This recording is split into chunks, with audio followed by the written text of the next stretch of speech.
Welcome back to the Confidence Chronicles podcast. I have such an incredible, amazing guest for you today. My goodness, get ready. Like, get your pen and paper, okay? Because this man is no joke. We got the incredible and amazing legend that is Caleb Ralston.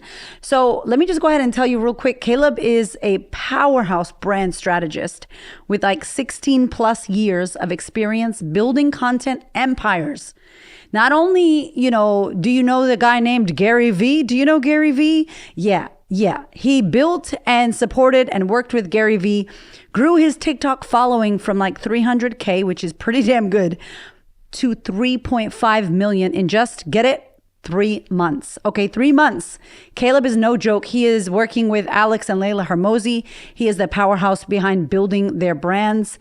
This guy is incredible. He now teaches entrepreneurs how to build magnetic brands and architect media teams to support the personal brand growth.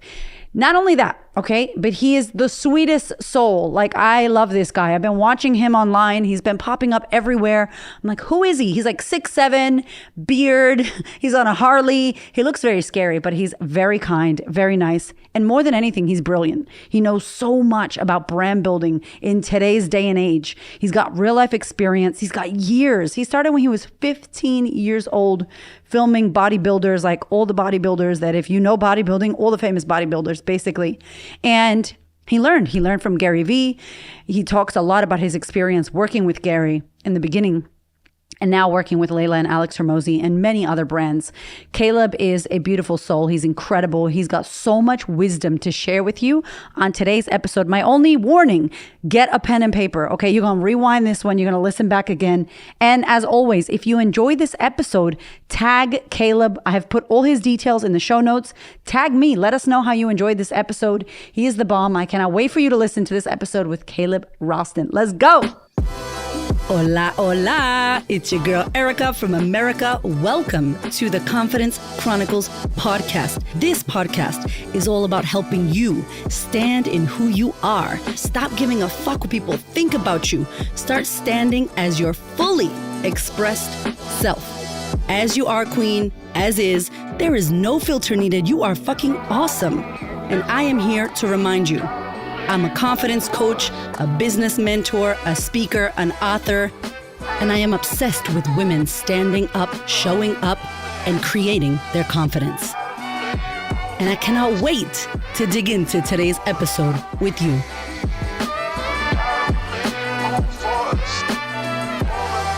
Caleb, welcome to the Confidence Chronicles podcast, my friend. Thank you so much for having me. So I have been seeing you everywhere, and I absolutely, of course, you're like killing it with personal brand, teaching people about branding. You have so much value, complimentary, that we are linking in the show notes so that you can check everything out that he's doing. But I think the thing that I love about you the most and what I've seen is your values, like who you are as a person, how you feel. Like, I'm in Australia, okay? I'm very far away, and I can feel your amazing vibe, essence, presence, magnetism. You just have this cool, collected, grounded, but I know what the fuck I'm talking about, and I'm a nice person vibe.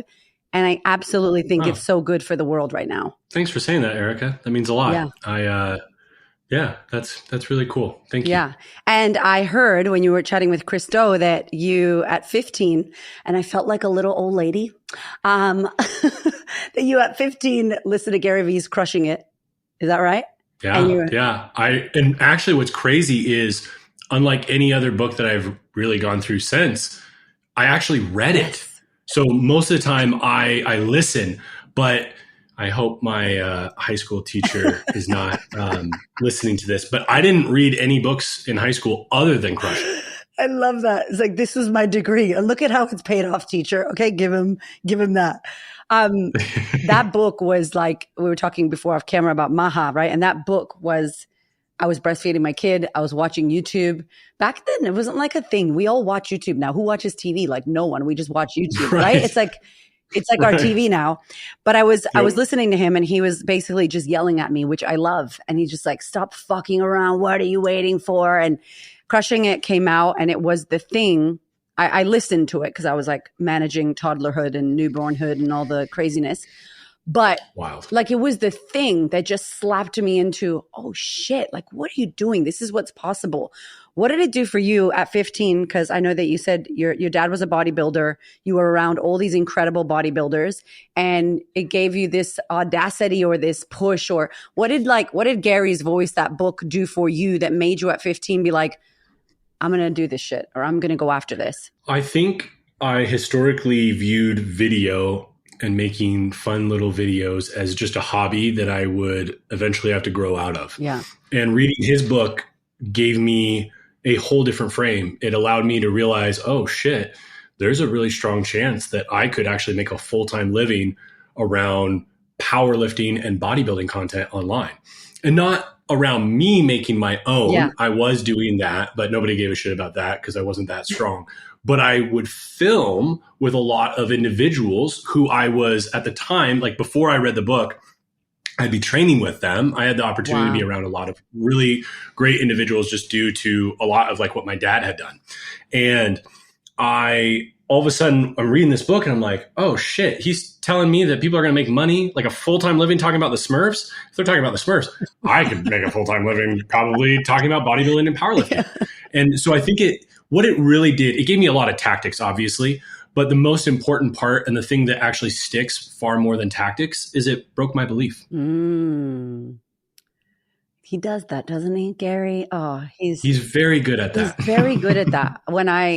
And I think we'll talk about this later, but like, I think at his level and who he is, the thing that I love, and I see this in you, and I don't know you that well yet. Okay. We got 59 more minutes to go, but right. Like, what I see in him is just his kindness and his care, and he doesn't have to. Like, he's a busy dude. He's got a lot going on. And when we were trying to get him on the podcast, because literally my whole business exists because of Gary V. Shout out Gary, we love you.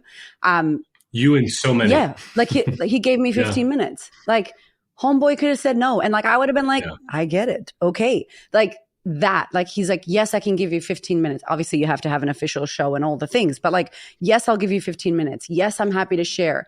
And one of the questions I had asked him, because I feel like a lot of his content started to shift in the past couple of years as you find love and as you do your work and all the things. And I said to him, like, have you been doing therapy? Because I'm a coach and therapist, right? And he's like, yeah, I've done therapy. And I was like, I fucking knew it. Like, I could feel the shift and the care and the sweetness and the love. And he's still a firecracker. Like, he's still going to kick your ass. But how important do you think it is? Because you work behind the scenes with Gary, with Hermosis, with incredible people, people that are on the uprising now in your company and the work that you guys do. How important do you think it is that people do their own internal work, whatever it is? Maybe therapy is not it. Maybe it's meditation. Maybe it's journaling. Maybe it's whatever. Like, how important do you think, as we build these big ass brands that we want to impact the world, we look in the mirror and face that person and work on that person? I'm going to be very, very honest with you, Erica. Maybe answer it in a way that you wouldn't, maybe you wouldn't expect. I'm not an expert on this. So I actually am very careful when I speak about things of this nature, because I think there's plenty of people that are like yourself, far more qualified to talk about this subject matter than me. What I will say is, I think in the journey of creating a personal brand, you go down there's two paths that you're presented. And I think that one of them is the path of putting on a front and being somebody who you think the audience that you desire to have wants. And the other path is being as wildly you as possible. Yeah.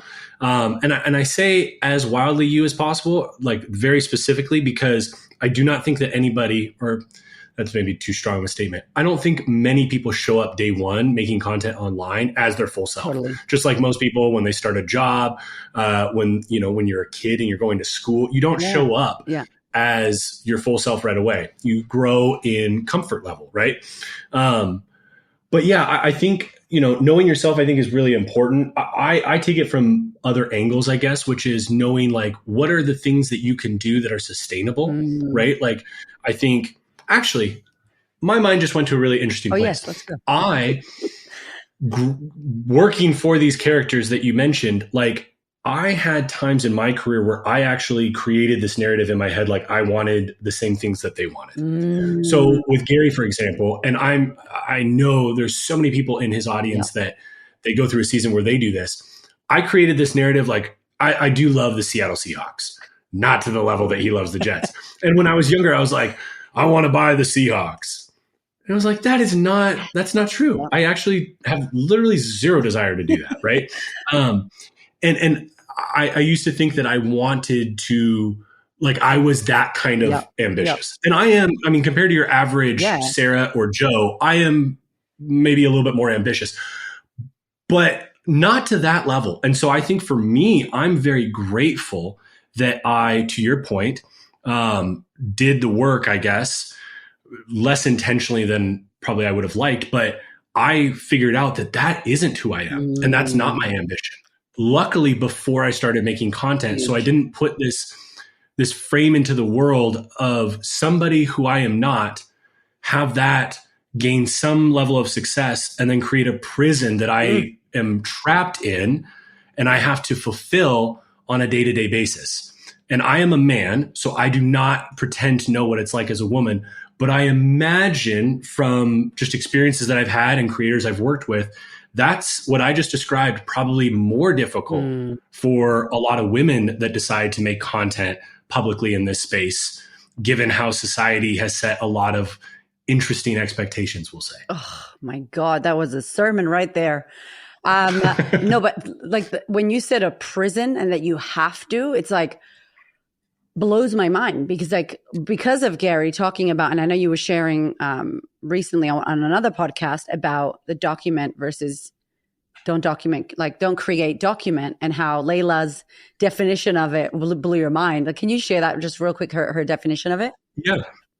Just looking back at your calendar and things that have occurred, and instead of needing somebody, a camera in the corner over here vlogging you with a character that is ominously standing behind it, it doesn't always mean that. Yeah. Sometimes what it means is just looking at the calendar, looking at your emails, your conversations with your team, customers, clients, what happened, and then talking about it on camera, right? The big thing is so many people, I hear this all the time. They say things like, I don't know what to say. Yeah. I don't know what kind of content to make. And I believe that if you're actually truly in it, whatever it is that you do, you're going to have a lot of fucking stories. Mm-hmm. You're going to have a lot of examples of problems and scenarios that you've ran into and how you overcame them. And that is the kind of shit that you want to make in your content. And so that's just another way of documenting, not creating. Yeah. I love that too, because we were talking before about Taki. I went into his world and I was a client. I was just a client. I was a damn good client, front row in the Facebook group, asking the questions, like how you do one thing is how you do everything, right? Like I was in there and I listened to what he said. I did what he said. It fucking worked. I made a shitload of money. It was incredible. And then I was like, all right, I'm going to go do something else. And I love when Alex talks about that. He's like, I'm not just going to join some fucking mastermind to make friends and small talk. And it's not that he's not friendly, but he's on a mission.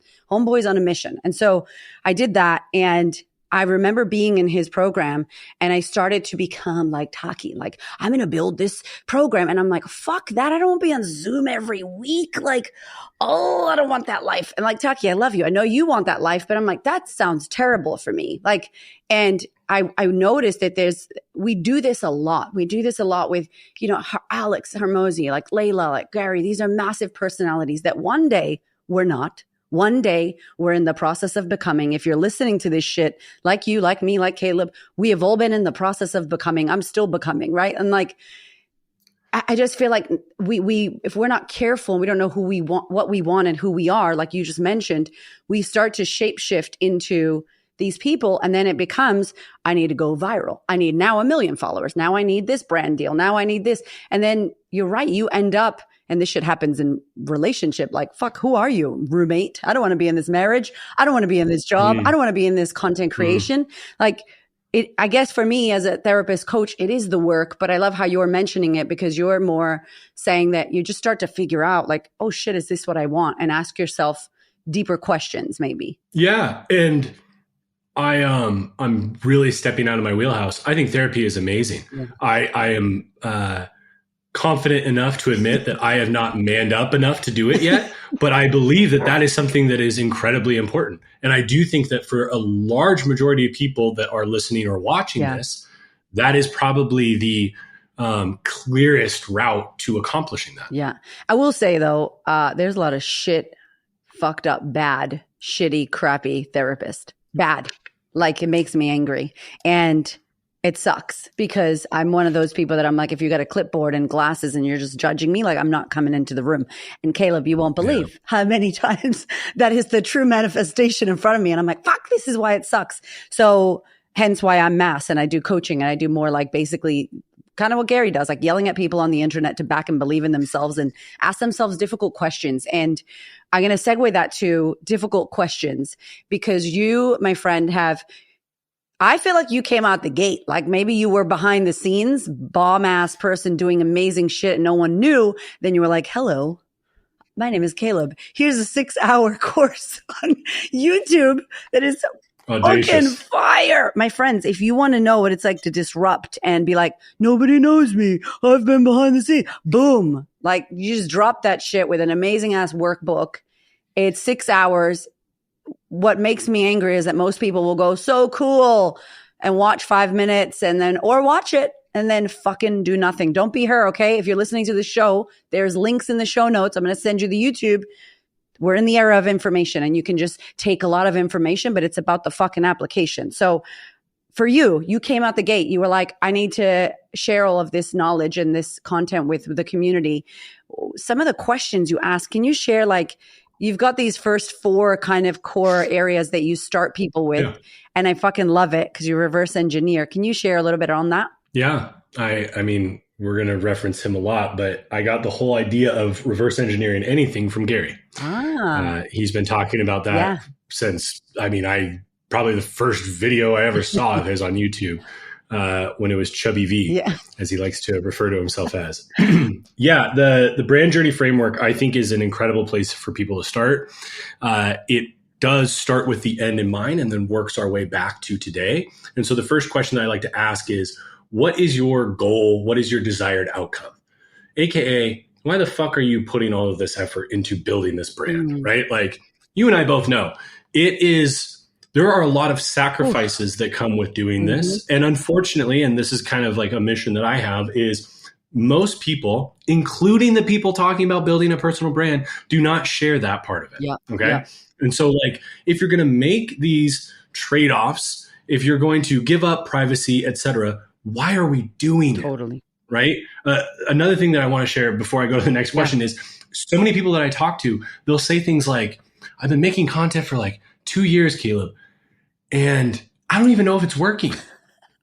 And that is like heartbreaking to me because it's like, okay, the way you know if it's working or not is you define what your goal is. And are you moving closer to your goal by making this content and building your personal brand? So the first question I ask is, what is the desired outcome that you have, right? The next question that I like to ask is, what would you have to be known for in order for your desired outcome to occur? Right? I believe that a lot of things come to us in life based on our reputations. Okay. Personal brand reputation. I'm not the first person to say this. This has been said a million times. You've heard it before, but your reputation, in my opinion, is the most valuable thing that you have. Okay. So what would you have to be known for in order for this desired outcome to occur? The next question is, what would you have to do in order to be known for the thing to get your desired outcome? We build reputations not just by talking, but by actually fucking doing shit, right? And so the more that you take action and do, the more that you can build the reputation that leads to the outcomes you desire. The last question that I like to ask brings us to today. It makes it it takes it from being this like future pie in the sky thing to like what I do today. What would I have to learn in order to do the things to gain the reputation to get my desired outcome? So an example that I like to use is, and obviously, if anybody's not watching this and you're just listening, I am a 6'7" bearded guy. Okay. So my example that I'm going to give, I am clearly not this, but if I'm a woman, what's up? On a motorcycle.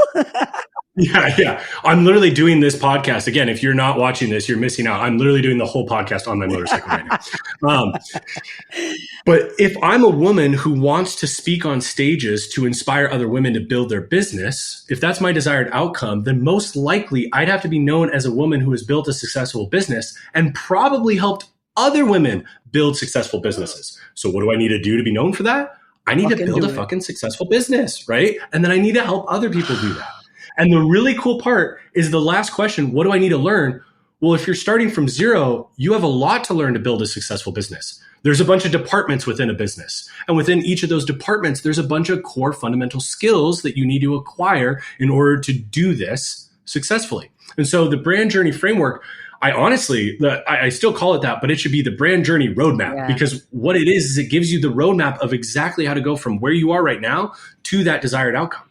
I love you even more. I just want to hug you right now because I'm like, this is why. And I'm so happy that my intuition was correct, because I can see that what you just said, I can see it and feel it from you as like a way of being. Like it's a value. It's who you're being, not what you're saying. I don't know if that makes sense to you. Okay. Yeah. So I fucking love that, because I think when I came out the gate, I was literally breastfeeding a baby. I had a 2-year-old, no money, broke as fuck, nothing to lose. Gary's like yelling at me, do a podcast on Anchor. I'm like, fuck it. So I started my podcast with my Apple headphones, the shit you got on right now. He's wearing the wired headphones, right? I got these little Puerto Rican hoops. In Australia, they're bracelets, but I put them on my ears. And I'm driving my car. My e-tag is like, pay your e-tag, like making the you didn't pay noises. And I'm just doing my podcast. Like that shit, Caleb, when I don't know what the fuck happened, but maybe people were tired of the perfect audio, perfect setup. They wanted a big sister on Bluetooth yelling at them to back themselves, whatever. But the shit went off. And then I was like, fuck, this is something I had no idea. I didn't do it to strategically try to be this fucking whatever. I was just sharing, I'm broke, I've got a job, I've got no money, but I've got a vision and I want to do this shit. And it was because of Gary that he was like, you know, 8 Mile, Eminem, where he gets on the fucking stage. And if you haven't watched it, go Google that shit after this episode. And he's just like, fuck it, I'm broke, I'm this. And he's just dissing himself so bad that the other person has no fucking power. Like, what are you going to say, dude? It's almost like mic drop. Like I dissed myself. Yeah. And I feel like when you can walk around with that type of freedom to not pretend, to not wear a mask, to not air quotes, try to be, you're just like, this is fucking me. I feel like it gives you, not only does it give trust, but it gives you freedom. It gives you the ability to show up as you are. I feel like the underdog, people want to see people win, like going from shit to, and I'm lucky that I didn't have anything. I had no fucks to lose. I had nothing else. Like we were broke. And I was like, I'm at the end of my course here. So I'm just going to show up as is. But now it's an air quote strategy because so many people are so filtered and perfect, and they are coming out of the womb like, I'm a CEO, 7-figure, blah, blah, blah. And you're like, bitch, you're not even crawling. And I love that you say that, because how are you going to teach someone something that you are not doing yourself? And I hear Alex say it a lot. So what I'm hearing you say, Caleb, is that this is going to take time. Fuck. Really? Like I gotta spend time learning and doing shit.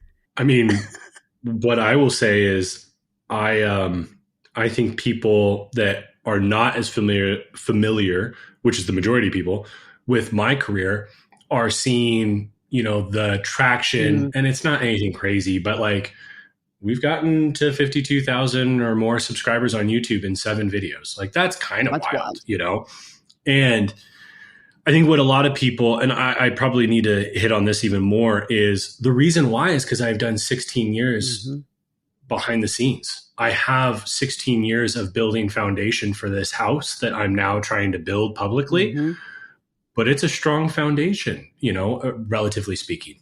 And so I believe that, you know, it is something that I would encourage people to enter and do with the expectation that nothing great is going to happen for 36 months. 36 months. And I tell people that, and they get very frustrated and immediately give me all the examples of people that have done it in 6 months. I'm like, great. Yeah. You're one of the Paul brothers. Like you're Emma Chamberlain. Okay, cool. Awesome. Great. I am not. Yeah. And so I went into this with very low expectations. You know, we talk about this course. It's crazy. It's over 500,000 views now. Wow. I'm blown away. Our goal was 1,000. I know I say on different podcasts, I say 1,000, 5,000, and 10,000 because I can't quite remember what I told Trevor, but it was either 1,000, 5,000, or 10,000 views in the first year. Wow. Was my goal. And so I think in doing that, and you know, in sports, again, this is so contrary to all of the hardos that are like set insane goals that you have to like, and there's nothing wrong with that. And the tone of voice that I just had made it sound like it, but there's nothing wrong with that. But it is wrong for me. Yeah. I've noticed that it doesn't work for me. When I competed in powerlifting, I set a couple of American records. And when I did it, I did not have that be some big public goal. In fact, my family were the only people that knew that I was competing in that meet. I didn't tell anybody. And so like, I like to have my expectations, I guess, be throttled. And this is how I'll put it, actually. I'm a verbal processor. I like it. Yes. My expectations on performance, I keep low. My expectations on my effort that I will put into it, I put radically high. And this is the first time I think I've ever articulated it that way. But I think that is right. Yeah. I'm a verbal processor as well. I like it. And I think it's nice to work shit out in your head. I love that because, you know, it's like we do have this, I don't know, this, it feels like if we're not careful and we don't put our headphones in, the world is so noisy. Like the internet is so noisy and all the experts and everything's so noisy. And again, I go back to the self-work. And I guess if you're not into self-work, I feel like everyone is into self-work, even if you don't know you are. But like, you're going to be led by what? You know, you're led by your values. You're led by what you believe to be true. You're led by the fuck ups. You're led by, oh, that doesn't work. That's the wrong way. Don't want to go that way. Like, and allowing, I guess, people to see that. I feel like I guess I speak about personal brand a little bit because of my community and the women that I serve, because I believe that we need to be mindful of building that. And I believe that if we want to, the women that listen to this podcast, the women that I work with, it was a great example because they want to get on stage. They want to get on stage. They want to impact. They want to share. And I can almost smell when I have someone on Zoom that's like, I want to join the Queen's Table. And I'm like, what are we doing this for? And like, for me, it's not about just money. You can make a fuckload of money and be the most miserable, I'm sure you've seen it, miserable person in the world. And you've got 17 Lamborghinis. Great. Like, what are we doing this for? And I think when the intentionality behind it isn't correct, for whatever reason, I feel like it doesn't cut through. And maybe you go viral in a video or two, but then that long lasting doesn't happen. In your experience, what have you seen where people are being led? And I don't want to say the wrong reasons, because as you said, we all have our different reasons. But when we're being led by the things that we think society, social media, algorithms, Zuckerberg, whatever, like is telling us we air quotes should do versus finding what should lead us internally from ourselves. I think it just comes down to what we talked about at the top, which is they haven't defined what their outcome is. And so they can't measure whether or not what they're doing is leading them closer to that. It's like Alice in Wonderland when she comes up to the cat in the tree and she's like, which way should I go? And he goes, where do you want to go? I don't know. Well, either way will take you there. Well, I don't know either. Like, yeah, I think you just need to define it. Yeah. I think if I had not defined what my goals were, I think that I would be far more likely to fall victim to the trap of making all the content that I see a lot of these people that talk about personal brand and content strategy are putting out there. And like, I want to be clear. I don't think there's anything wrong with them or with the content or anything like that for the most part. I think a lot of them are sharing stuff, you know, that they have found to be useful for themselves. Yeah. Some of them are sharing stuff just to get you into their community that they charge you for and take advantage of for a while. But for the majority of them, I think it's really well intended. I think the problem is for me, I believe that I want to teach people to fish. And so I need to teach them principle-based things. But if I wouldn't have defined that as one of my desired outcomes of helping people be able to develop their own personal brand without needing to work with me, well, then I would have gone on a totally different path. My desired outcome is a huge reason why we released the course the way we did. Yeah. Right? Like a lot of my decision-making framework really comes down to that brand journey framework. Yeah. That gives me, podcast opportunities, speaking events, clients that we're going to potentially work with. A lot of it is filtered by that articulated desired outcome. And so I think a lot of like what you're saying here, it just comes down to you have not defined what you really want to have happen and what you would need to be known for in order for that to happen. Because the thing is your reputation is not just built by the good things that you do. it is also unfortunately sometimes built by the bad decisions that you make, right? And so that's why I try to be intentional. And I talk about this a lot. I shared it with Taki's group. Like, you want to define what you want to be known as being for. Yeah. But I would argue equally, you want to define what you want to be known as being against. Yes. And if you define those things, one, you can repeat them over and over in your content and your audience will start to speak that on your behalf. But two, it gives you the framework to decide whether working with this person, appearing publicly with this person, speaking on this stage is going to move you closer to your goal or further away. Oh my God, thank you for saying that. Because one of the values, I guess, that I try to instill with the people that come into our world, work with us, do whatever, listen to our content, is being mindful of who you associate with. And I love, I was 42 years old, like a couple weeks ago when I found out what you said about this. And I was like, fucking mind blown. Brand is an association. It's literally association. So like, you better believe all my clients send me hot pink cheetah print, sequence things. And I'm like, thank you so much. I will buy those boots, like people see. And so I don't know. Someone said to me once, oh, you're a little bit bougie about who you choose to work with and collab with. And I'm not. Like, I'm a foster kid. I fucking love strangers. I talk to everyone. I love speaking to people and connecting with people. But the brand association and like the shit that I'm like, my name, your name, my name, this person, I've always been so mindful about it because I feel like, fuck, if I'm still figuring out my values, if I fuck things up, if I'm still questioning, and then I don't know your intentions, I feel like it's like who you marry, who you end up with. Like, it's such a big, I don't know if I'm taking it too serious, but for me, it's serious. Can you speak to that? Like, who we fuck with, who we collab with, who we put ourselves on stages with? Like, I mean, yeah, I'm not going to name names, but there's people that are in the industry right now that bad things are happening to that a lot of people have made content with. And it's like,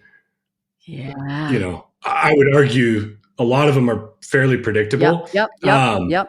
But shockingly, a lot of people that I know and respect still will associate with these kind of characters. And again, everyone needs to make their own decisions and everyone needs to determine what their goal is. And maybe associating with those individuals gets you closer to your goal. My goals and my values are not the right goals or the right values. They're just mine, right? And so I think really getting clear on that. But yeah, I mean, there's plenty of individuals. I mean, the amount of people that have been well known that then go on to do something very bad, or they were doing bad things all along and it came out down the road is high. And unfortunately, right now, it feels like it's getting higher and higher. And so I think doing due diligence, and actually I've been seeing a lot of comments recently on like, how do you evaluate these things? And I don't have the framework for it yet. I'm going to work on that because right now, for me, I hate this answer. And I hate when I hear people give this answer. So I apologize, everybody. But it's an intuitive thing. It's an intuition. I have a good spidey sense, as I've always called it, for these things. And so I trust that, right? And it's funny because there's been a lot of times where that spidey sense has gone off really early. And I'll vocalize to, not everybody, but just a couple of close friends that are in the space and like, hey, maybe you want to watch out for these things, blah, blah, blah. I just get a weird sense. And it's like years later that it pans out. But so I'm trying to figure out what that is. No idea. So I know that's not useful at all. No, I like it. I like it, Caleb. No, listen, I wrote a book called Becoming Magnetic. And in the fucking book, I was like, shit is not about putting crystals in your bra and meditations and manifesting and love and light. And I love you, Gabby Bernstein. No shade. But like, it's not about that shit. Like, how the fuck do you actually attract? How do you actually manifest? Do you, boo? But I don't like and Taki's the same. He's always like chakra tweaking and whatever. Like he thinks it's funny. I'm going to get in trouble with my girlfriend here. She loves some crystals. I think they're fucking weird, but she's into them. So Christo, when we chatted, my husband came in at the end and was like, hey, Chris. And he's like, my fucking wife talks about 5D shit. Because my husband is like an initiated shamanic practitioner. And people are like, what? But I'm like, hold on. He's a dad and he listens to Drake. Like, he's a normal dude. Like, he's not potato sack wearing. He's like a normal, I don't know. Like, he mows the fucking lawn. He's a normal dude. But then he's on some other shit, right? And like, cool. Yeah. But I think I love what you say because I do believe it is intuition. I do believe it is like, it's a feeling, it's a vibe, it's a gut. Wayne Dyer, who passed away, I love to death. He said, gut stands for give up thinking. Like GUT is like, give up thinking and just feel like your gut is your fucking belly. It's another brain, right? Like, it's kind of cool. Yes. I don't know. Yes. But a view that I do have, though, is that a gut feeling is just your body saying, hey, I've been in this scenario before and it went this way. I feel like that's trauma. what I like. I feel like that's trauma. I feel like it's unhealed trauma, because you could be in the same air quotes scenario. Ooh, I don't know. My Australian situation's coming out, right? I feel like you could be in the same, oh shit, this smells and looks the same, but I'm not the same. It's not the same timeline. I'm different. This is different, Yeah, we're talking outside of my wheelhouse, but I think that is your reaction. That is the reaction. Okay. So I think that the gut feeling is that I don't think that ever goes away. Yeah. Right. Yeah. Or hopefully, right? Like if we were around a kid that lied all the time when we were younger, I think that when we get a gut sense that like somebody isn't truthful, it's reminding us of that time. And who knows? Yes. I could be totally wrong. I love that we're out of the wheelhouse. I'm out of my wheelhouse. Massively out of my wheelhouse right now. It's okay. No, and like, I don't know. I think I know that the word sounds spiritual and vague. And so I get that like intuition, but I do think that there's something, and I think experience, not age, because I feel like I'm 99 years old off the life that I've had, and I'm not that old, right? But I feel like experience gives you that ability to vibe check and feel, and it's not judgment. So I guess I just want to acknowledge what you're saying and say, I think it's correct. And I think some people are tapped into that shit. Some people, my son, he's 10, and we go buy a fucking helmet. What are they called? The little helmet things for bike riding. And we're both like, we look at each other like, oh, this fool. He didn't know. We're not going to ask him. Like, we're not being judgmental, but we just vibe the lack of confidence and looking around. And, I don't know. We're like, yeah, you're not the guy we're going to talk to. And we just go, all right, who else do we find? And I love that, like, my 10-year-old, he knows. He's like, nah, I don't know about you. Nah, I don't know about this. Yeah. I don't know. And I think it's important to have, I don't think a lot of people have that discernment right now when they're fucking with other people on collabs online. I don't know. And I think, again, goes back to your framework, your roadmap. It's like, what do you want? And is that bringing you closer to where you want to go and who you want to be? Or is it pulling you away? Or are you going towards who they want you to be? Yes. I think you're giving a very optimistic view too. I think there's a lot of people that do actually at their core know it's not the right thing, but they choose the audience, the awareness they're going to gain, or the fact that this person's going to pay them, or whatever excuse we come up with, because we as humans are incredibly good at justifying things to ourselves. Like, I think a lot of us in our guts, back to that, know a lot of times when it's not a good pairing, it's not a good opportunity for us to take on, but it's incredibly, I mean, I've had a couple of individuals with large shows ask me to be on their podcast. And it's like, I'm the guy that's preaching this. Yeah. And I saw the DM and I'm like, oh, okay. I mean, I could get in front of a lot of people, but like, of course I'm not going to do that. Right. But I think for a lot of people, it's like, trust that initial, like that little like twinkle, that little alarm that goes off, Yeah, it's hard. I did speak at an event where I wanted to vomit for the vibes of the person, not the audience though. Yeah, the audience was fucking lit. And then it's almost like shit. And you're right. You completely do feel that. So we're building brands. We're wanting to get ourselves out there. Can we speak to two people, like the babies, the ones that are just starting out, that are like, oh shit, I really want to build a personal brand. I really want to get out there. I'm maybe working a 9 to 5, or I got a little side hustle and I'm trying to build it. What do you feel like would be advice, or I know it's hard to say advice or a one-liner, but like something that could support them in that early stage of the juggle of work and wanting to trust yourself to move into this business or your career thing that you're trying to build? Have sustainability be one of your North Stars. I think the mistake that so many of us make is we look at these people that we admire so fondly, making content, making 300, 400, 500 pieces of content a week, and we think that we need to do our version of that. And I'm going to use an old bodybuilding reference here, but it's like if I was going into the gym and trying to take on Iris Kyle, she was Mr. Olympia or Miss Olympia when I was coming up and really into bodybuilding. If I try to take her routine, I am going to break my knees, my elbows, and both of my rotator cuffs, right? Like it's just not going to work. And I think that that's super logical when it comes to like athletics, right? Like we're not going to show up on the tennis court like Serena or, go sprinting like Usain Bolt, right? I'm using older references because I'm an older person. But and for some reason, we forget the same logic when it comes to content creation. And so I encourage people, look at what I'm doing. I've been the guy behind the scenes on some of the highest volume, biggest names in the business creator space. I'm releasing one YouTube video a month. Wow. And when we have the capacity, because we're putting so much effort into those, we'll make extra content for Instagram and LinkedIn. And that's going to increase, right? Because where you start does not have to dictate where you're going to be. Yes.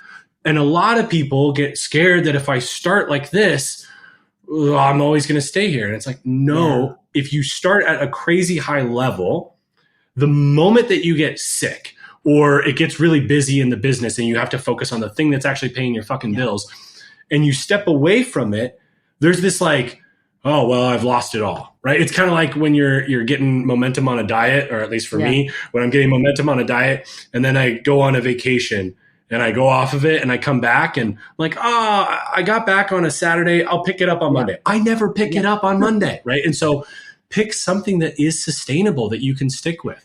And so if you only have, if you're working a full-time job, you've got young kiddos at home, and it's like, okay, I'm going to be awake from 8:30 to 9:30 after the children are asleep and before I go to bed. You only got an hour.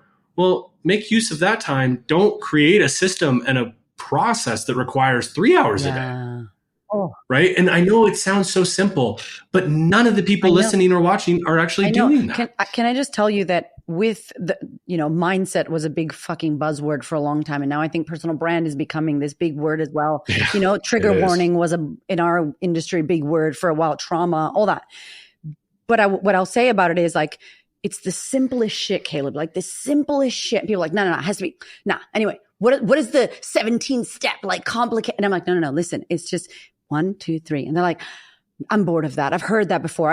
It's like, we want to make it so fucking hard, but you're right. It's literally the simplest thing if you could do that consistently. And I love that you shared that. And I do want to talk to the higher level peeps that are listening as well. I don't want to forget because I have ADHD triple D. So we'll come back to y'all. But like, I love that you say, make it work for you. And I hear you say this a lot. And I think it's so valuable, and we need you to continue to say that because you've worked with some of the biggest people and the coolest fucking people. And you see them doing, and you're like, whoa, man, like Hermosi's like, whew, like me and my husband love our business, but goddamn, like I was like, that is a dedication to dessert and business. And I'm like, that works for them, and like, fantastic.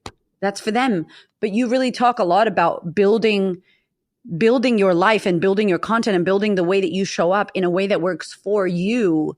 So if you hate pink, don't fucking do pink. If you're not a video person, do audio. Like for those that are starting out and coming into this world that are like, it's so saturated, I can't do 17,000 videos. Can you just drop a little bit more on that? Because I think it's such a problem in our industry. Yes. I hate that excuse. If your industry is saturated, you're going to have the easiest time standing out. Because one, you have proven demand, right? Mm-hmm. It's already proven that there's a lot of people that want this shit. And you already have a great example of what everybody else is doing. And so do what I did. Look at what everybody else is doing and then do the opposite. In my world, a lot of people have a bullshit course that sucks and is outdated and not useful, and they charge a bunch of money for it.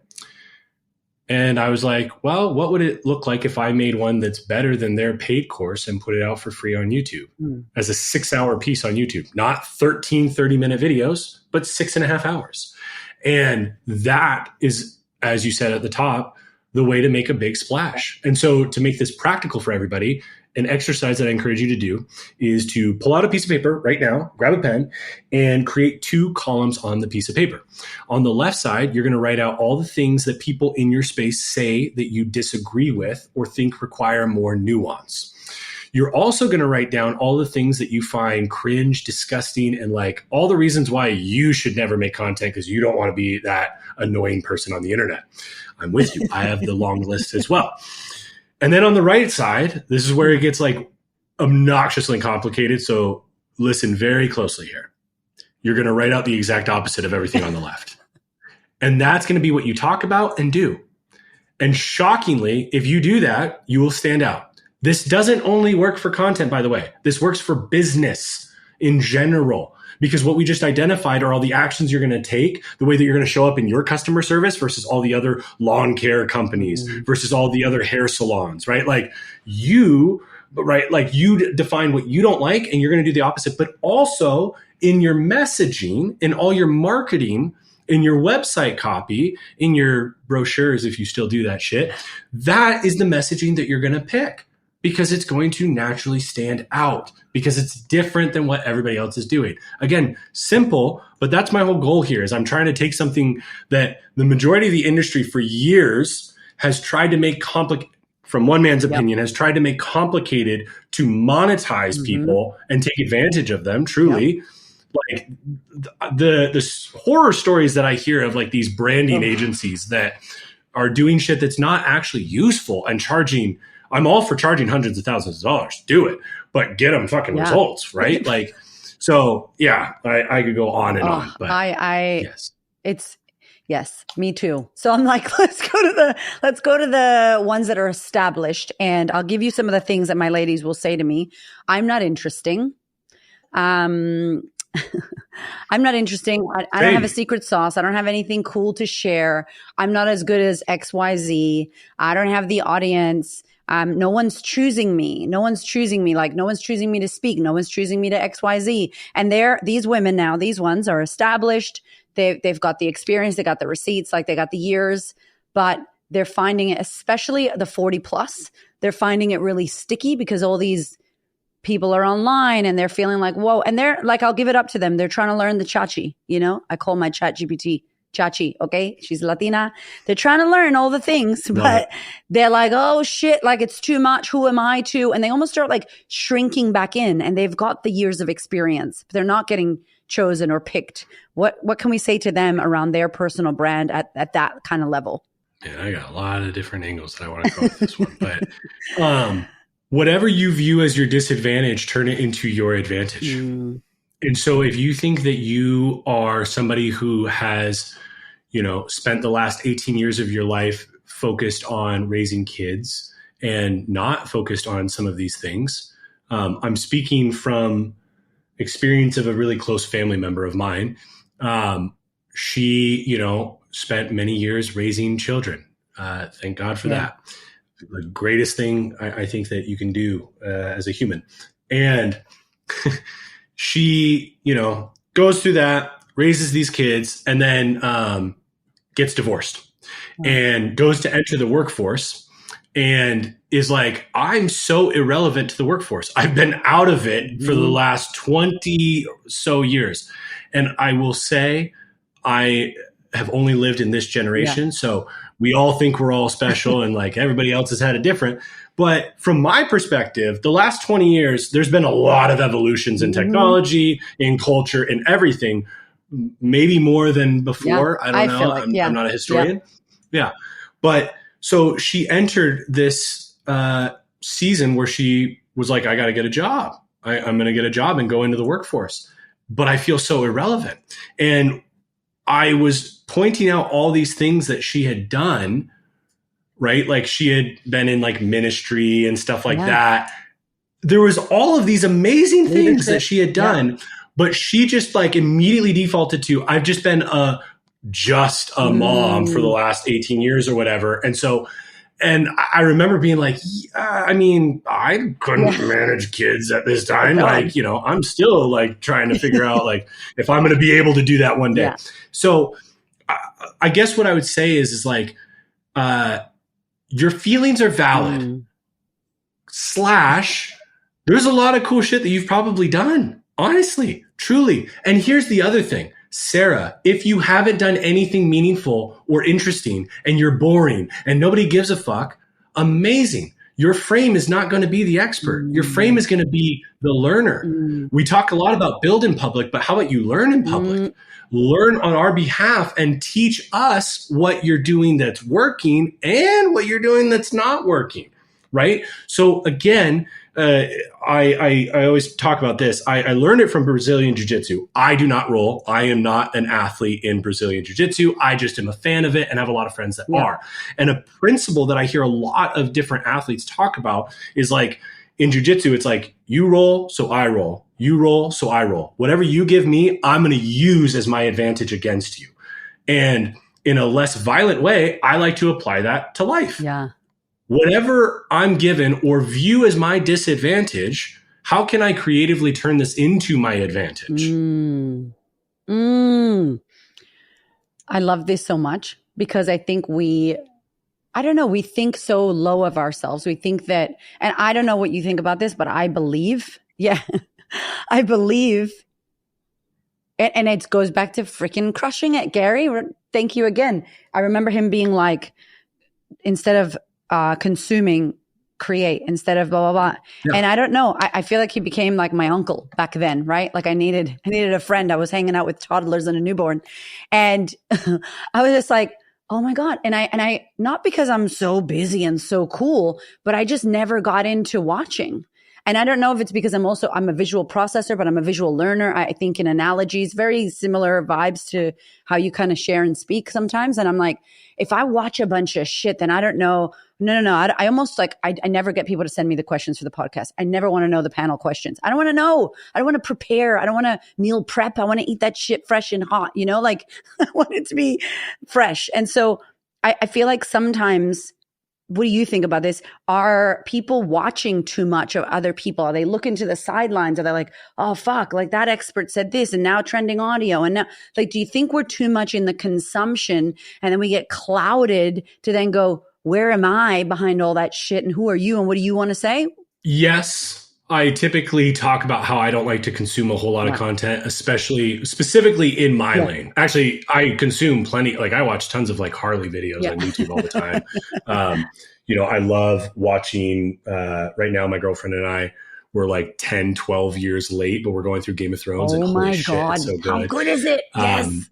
Yeah, like I love Love Island. I'll watch some shit TV all fucking day. Oh yeah, I love it. It's an amazing show. I love all of those shows. Like, I love it. And recently became more confident enough to share that. Yeah, but good job.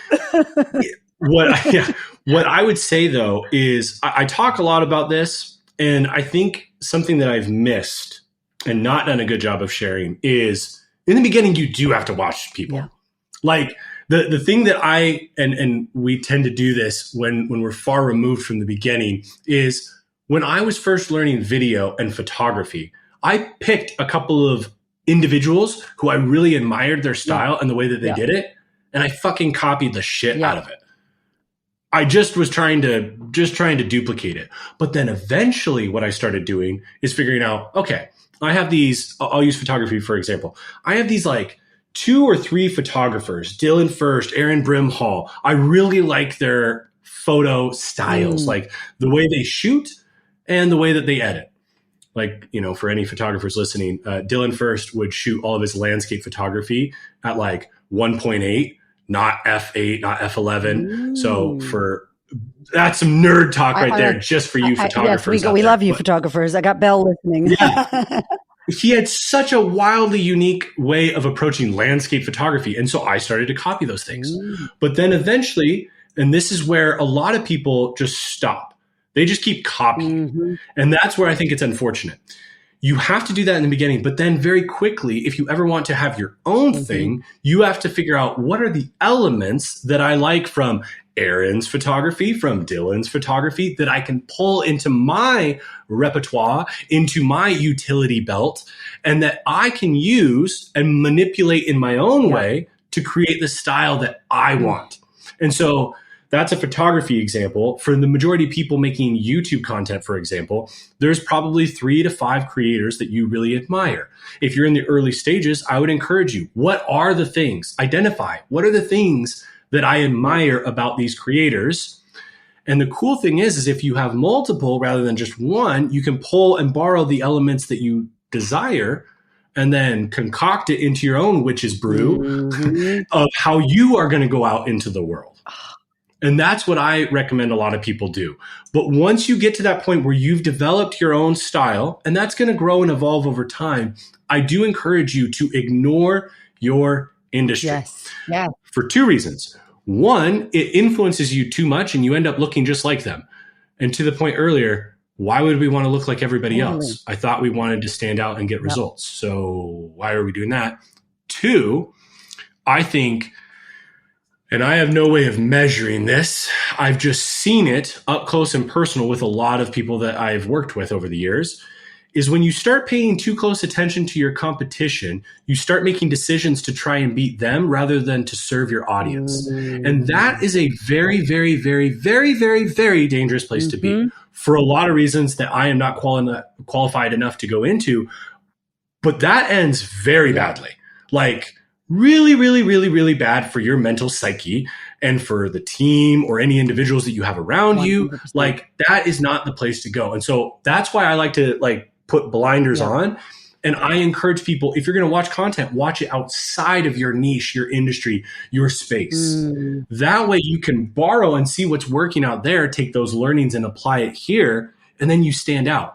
If you have the top 2 people in your space and you're just always copying them, well, you will never beat them because they are going to be better at that game than you. So you have to figure out your own game in one man's opinion. I love how thoughtful you are about just my opinion. See what I mean? The humility comes off, and I was correct about my spidey sense. It's experience. Yeah, but you're also kind, nice. You're a good person. You are. You're a good person, and it comes off nicely. Thanks, and Erica. I'm blessed that I get to. You always want to interview people that you're like Christo. I'm not a designer. There's no graphic design. I fucking love branding and design, obsessed. And I was like, I just want to talk to you about the way you think about things. And he's like, you have a designer in you. And I was like, okay, maybe down below somewhere. But the vibes that you get off people, it's beautiful because you have that and you're just a good dude. So thank you for being who you are. And thank you for sharing that because I think it's really important. I feel like it can all be all consuming and overwhelming. And the copying thing has come up quite a lot I actually did a podcast last week. I don't know what I called it. Fucking something about she's not copying you. She's just lost. Because I think sometimes we get in our ego, people are trying to be like me. They're trying to copy me. I'm the first person. Shut up. You are not the first person. Please. That is not yours. We are all iterations of these incredible people from years that have come. And yes, maybe there's some original ideas, but weaved in with shit that's been you know what I mean? Yeah. What you just said, when people say that, I hate it. You're complaining that everybody wants to do what you're doing? Oh my God, what a horrible mindset. If everybody's copying you, you are the leader of that space. That's the best thing in the world. And actually something I'll share is, I've worked behind the scenes for a lot of different individuals. And that's something that I've heard people say. And when I was behind the scenes, I had less empathy for it, right? Because it wasn't my words, my style, right? Being copied, right? And duplicated. Now that I'm making content, I just got a DM from somebody who's like, hey, I'm curious. And I really appreciate this person. They are very active and watch a lot of my shit. So they're probably going to see this. And I love you. And I genuinely, my reaction that I'm about to share was 100% genuine. The DM was something to the effect of, hey, I wanted to run this idea by you. I was thinking of taking the personal brand workbook that goes for free with the course that you put on YouTube and remaking it with my branding and then using it for brand consultation calls with my clients. And eventually, in the beginning, I'll do it for free and then eventually I'll charge for it or something like that. And literally, my first reaction and my typing was amazing. I think it's worth a test. Because he was asking me or they were asking me, what do you think of this idea or whatever? And I was like, I think it's worth a test. No part of me even jump to like, oh my God, they're taking this thing that Trevor and I worked so hard on developing, put hours and hours into, put out for free, and they're going to make money off of it. In fact, I got stoked. I got excited. And I know there's a lot of people right now out there that are providing personal branding services that are taking the content that we're putting out for free, packaging it up and charging for it. Good thing you know, because I was just about to ask you. Sold. I love, well, okay, what you couldn't see unless you watched this shit is while he was sharing the DM, I was like, my face was kind of like, a little bit uncomfortable about it. But I love that you were like, cool, fucking go for it. And how I truly feel behind that discomfort face is that, but the face still comes up for me, Caleb. However, not to the fact my clients will get in WhatsApp. They're like, Erica, this person. I'm like, how fucking awesome. What are you going to do next? Where are you going now? Like Tony, fucking, I swear he's my uncle, Caleb. Tony Robbins is definitely my family member. We have like the same hype energy-ness and I love him. And I always say like, I want to be the female Tony Robbins. And I say it because I want people to understand what I mean. I don't want to fucking be him. I'm a shorty. Okay. You're 6'7" and I'm like 4'11". Anyway, but the essence of what he does, like who he is, the care that he has, how he still gets up on fucking stage so many years later and speaks to one person like he's never ever answered that question and never seen that face. What? Like I love that shit, And so, yeah. But I don't want to be him. I don't want to become you. I don't want to, and I think I wrote in my little notes that I haven't even looked at, the copycats. It's like we focus on like what you just said, the wrong thing. Yeah. But I will say a lot of humans won't do what you did. A lot of people will be like, fuck, I worked so hard. I really tried to do this original thing. And then someone just came and stole this shit and they're not happy for them. They're kind of like, shit. How did you get to that place of like, awesome, go for it? I had a great model in Gary. Yeah, Gary. Nice. Yeah. Like a lot of these things that you're saying are good, or the things that you're saying I do that make up this impression to you that I'm a good person. Yeah. They're my mom and Gary. Nice. Like Gary talks all the time about in the early days, he was one of the first people really talking about the shit that I'm talking about now. And so many people would take the shit that he was putting out and turn it into a course that they would sell for $9.97. Yeah. And he would always talk about like, all right, cool, great. Because the thing is if you get stuck on that, then that means that you're afraid that you can't do anything better than that. And if that's the case, I got nothing for you, actually. Like, if that's the case, then like, good luck. Like, that's not how I want to operate. I think in some weird, like subconscious, deep nether area, I think part of why I'm putting out so much for free that, I mean, it is a wild amount. And trust me, we run the numbers, like it is tempting. Yeah. But I think one of the reasons why I like doing it is because then it forces me to be better for the clients that pay us. It forces me to constantly work on getting better, right? Like I had a fear when we dropped the course. I was like, whoa, all right, that's everything. Mm-hmm. And then Trevor and I went the next month to sketch out the next video. I was like, oh no, I got more to say. And then clearly I have more to say because we just dropped on Saturday a video that's 3 hours and 20 minutes. I watched it. I would argue it's actually better than the course. But you did 6. Fuck, this is a meta between, because you did 6 and now you're like, fuck 3. And then, I don't know. I feel like the experience, obviously you have so much. The next one's going to be 24 hours. Oh my God. What are you going to, you're going to be Alex's live. I was like, he's still live. Fuck. I love that though, because I think it's such a beautiful mentality to have. And just quickly before we wrap, I want to share when I spoke with Gary for 14 minutes and 59 seconds, I asked him about his upbringing and his parents, because he always talks about his parents and his dad. And I'm like, your mom. And like, it's so interesting that his mom really impacted him a lot in his nature and his care and his nurture self. And I know if you're thinking like, Gary, nurture, like, yeah, man, he fucking cares a lot. Like he's a sweetheart. Oh, more than anybody I've ever worked for. Okay. That's beautiful to know. Because I feel that from him. Like he's a fucking sweetheart. Like he just got a mouth like, but like his heart He's a and soul. Jersey Yeah, kid. like Yeah. we're freaking Yeah. New England, East Coast. Like he's just firecracker, but like heart and soul. Right. Boston. You know, and I'm not from Australia. Okay. I'm a Bostonian Puerto Rican. Anyway, I love that about him because he said your mom, and then you're like Gary and your mom. Yeah. Yeah. Yeah. My mom did a really good job of encouraging things that I did that were kind. Nice. I remember really young, she would take me on dates to show me how to treat women. So she was the one that taught me to open doors and to, she would give me her, and I don't believe that men need to always pay or that women can't pay for meals. Sure. Women can pay for meals, men can pay for meals, whoever. But she would give me her credit card and have me at a very young age, like go pay for it.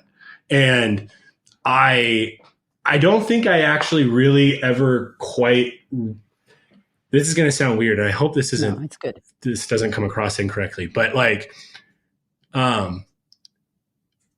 it's weird. Like I'm making content. I've been behind the scenes and stuff. And, I've had people in my life say like, you're such a good dude. You give good vibes or whatever, but it's, and it feels weird saying this about myself, but it's happening a lot more at scale because I'm putting more content out there.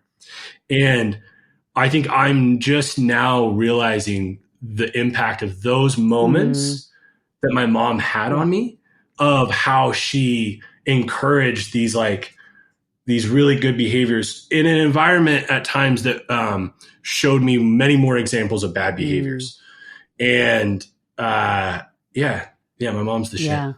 And that's, I want you to believe that when people say it. Like, I know it's hard because it's about you, but, and I can see that your whole career is nothing about you. You've been of service, you've been behind the scenes, you've been supporting, and now you're in the front facing and it's coming more. Like, I feel like you're only getting started with what you're doing, and not in a way of like, you know what I mean? I mean it with love. Like, I'm just getting started. I feel like you're like rocket ship, and I believe God, universe, Buddha, Allah, Oprah, whoever you believe in, right? Like, I feel like whatever your gods are, I feel like blesses you by who you're being. And it's like, I've been using the example lately of like, I put my order in the kitchen and I'm like, I want this and I want this. And these are the ingredients I like, but like, feel free to drop whatever other ingredients you think I need. And like, it gets me emotional thinking about it, because some shit's going on for me right now that my audience knows I share all the processes, but like cool stuff is happening for me that I've always wanted to happen. And me going to America a few days ago was one of those cool things, And so I'm just like, I've put my order in and I trust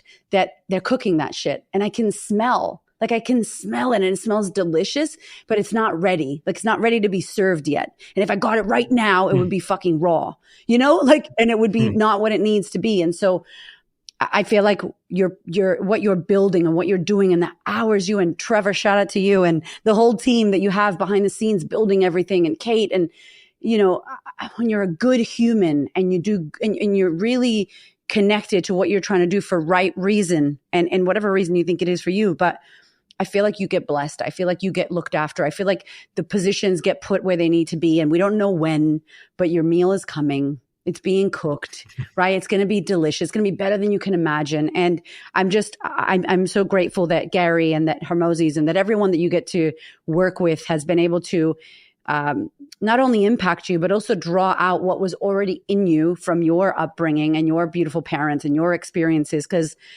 you're doing some big, beautiful shit for our world, and you're teaching a lot of us so much around what it takes to build brand. And I'm so happy that your values are weaved in the DNA of your workbook and your videos and your YouTubes and I've watched so many of your interviews. I feel like a stalker. And I love this side of things, like, yes, personal brand, but I love the human, who's the person, who's the dad to be, who's the boyfriend, who's the son, who's Caleb, the person. And I think that I just want you to know that that person comes out and it's showcased, and you're giving the spidey senses out every time you show up. And just thank you for being who you are. And I know it's probably so awkward for me to just drop all that on you, but I just wanted to say thank you. No, it means a lot. Okay. I'm working on taking compliments better. And so let me practice here by saying thank you, Erica. That means a lot. Seriously. Receive. It's not easy to receive. All right. So I have to let you go, but I don't want to. You are so amazing. And I'm so, honestly, I am really, I'm really grateful when people like you show up and you are who you think you are, or who people think you are. And you have so much wisdom and so much happening. What's coming up for you? What's around the corner? What are you looking forward to? Where's your reverse engineer leading you next? Do you know? Or is it? Right now, it's just serving our clients better than ever before. Yeah. I think something that is a tendency for characters like me and in this space is we set out to build a business, start getting more traction than maybe expected on the personal brand, and it can distract. And I'm doing my very best to do the exact opposite of that and figure out, I mean, we were just having a meeting as a team today of how can we serve and show up for our clients better. And so it's really, you know, I'm trying to help as many people for free as possible with our content, but it's also really figuring out like, okay, what's the next level of service look like? How can I improve? What are the things that I've done wrong? Where am I not doing a good job of evaluating whether or not this would be the right client to take on and everything?